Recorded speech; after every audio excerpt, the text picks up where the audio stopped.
PNS kerja 30 tahun, uang JHT sekitar 60 juta. Rencana perubahan sistem pensiun PNS dari berbasis Pay as you go menjadi pilih pundit masih dalam kajian pemerintah. Kepala Bidang Kesra dan Pensiun Badan Kepegawaian Daerah BKD DKI Jakarta Ety Agustiani menuturkan sejatinya pihaknya mendukung seluruh skema yang akan dilakukan pemerintah pusat dalam kalkulasi yang nantinya akan ditetapkan. Apapun yang diatur dengan pusat, kita akan ikut, ujarnya kepada wartawan.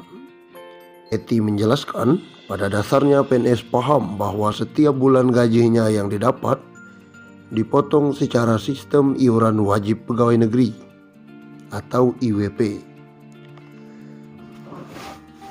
Adapun potongan untuk IWP besarannya mencapai 10% untuk 3 komponen, yakni asuransi kesehatan, program jaminan hari tua atau JHT, dan program pensiun.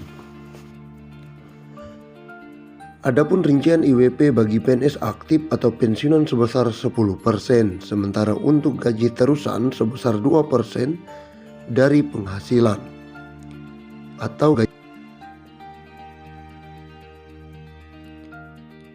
IWP tersebut terdiri dari 2% untuk BPJS Kesehatan dan 8% untuk program yang dikelola Taspen, sebesar 3,25% untuk tabungan hari tua atau THT, dan 4,75% untuk program pensiun.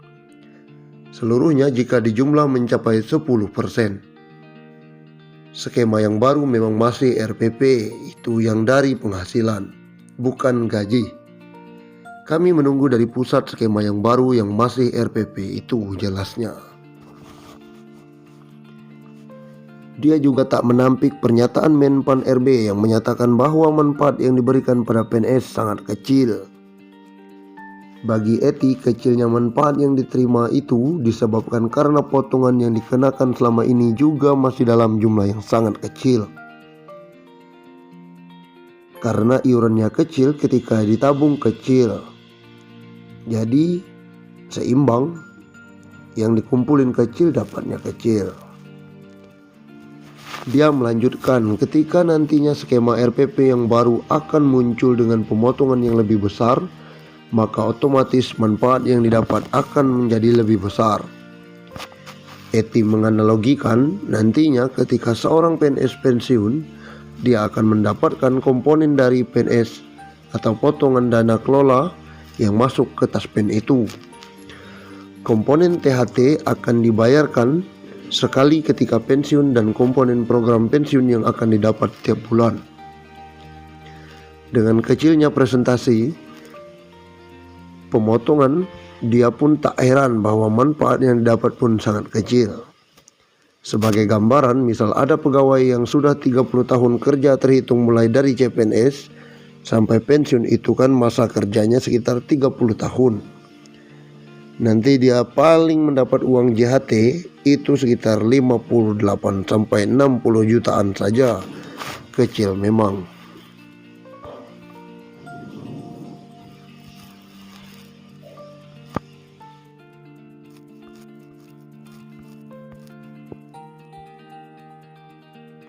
Undang-Undang Republik Indonesia Nomor 11 tentang pensiun pegawai dan pensiun janda atau duda, bahwa perlu menetapkan peraturan tentang pemberian pensiun pegawai dan pensiunan janda atau duda sebagai jaminan hari tua dan penghargaan atas jasa-jasa dalam dinas pemerintah kepada pegawai negeri yang sesuai dengan ketentuan-ketentuan dalam Undang-Undang Kepegawaian.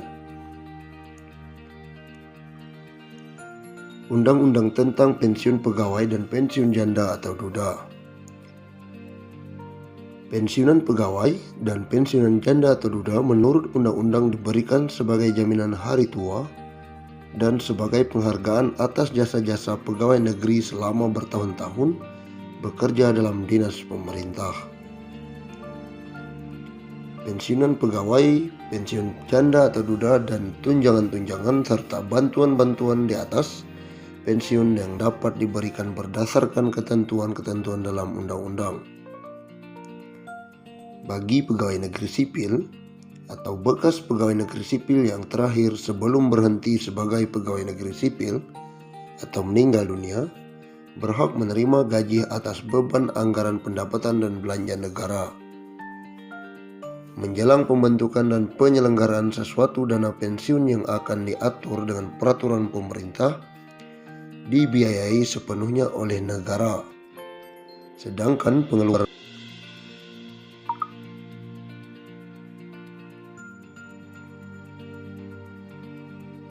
akan diatur dengan peraturan pemerintah dan dibiayai sepenuhnya oleh negara.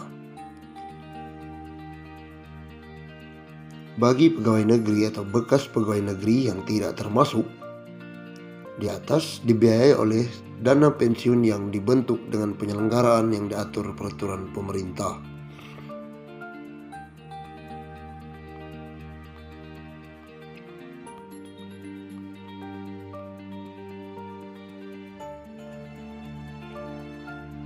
Undang-undang ini diadakan sebagai pelaksanaan ketentuan dalam pasal 19 Undang-Undang Pokok Kepegawaian yang menentukan bahwa jaminan hari tua pegawai negeri yang diantara lain berupa pensiun bagi pegawai negeri sendiri dan pensiun janda atau duda harus diatur undang-undang mengingat keadaan penghidupan masyarakat Indonesia.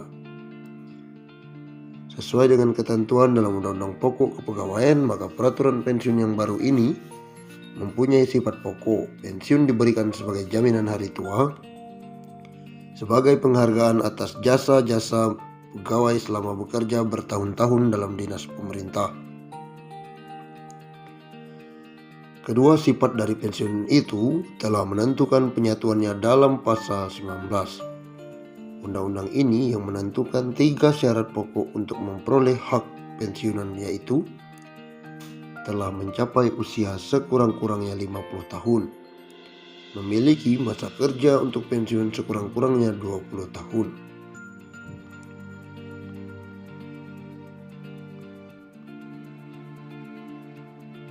Golongan-golongan pegawai yang termasuk dalam arti pegawai negeri menurut pasal: pertama, pegawai negeri sipil pusat; yang kedua, pegawai daerah otonom; yang ketiga, pegawai perusahaan atau bank negara. Yang memiliki ketiga unsur kepegawaian termaksud dalam